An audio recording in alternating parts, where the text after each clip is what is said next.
तो आप सब लोग उम्मीद करता हूँ बहुत अच्छे होंगे गाइस। मेरा काफ़ी दिनों से ब्लॉग नहीं आ रहा था क्योंकि मेरी तबीयत ख़राब थी। ठीक है, अब चलते हैं,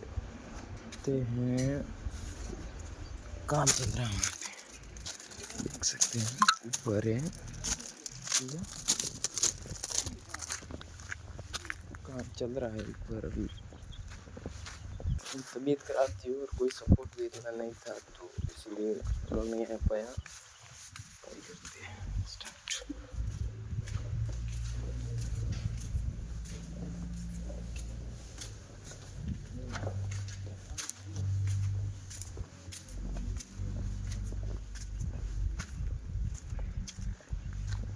ये है first room, second room, third. हाँ बताओ। हरी बरोबर है नहीं। अच्छा तो ब्लॉग दबाऊं कौन सी बात? अरे दबा लाइट के साथ लाइट मत बढ़िया आवेगा। लाइट उठा वीडियो कौन सी है?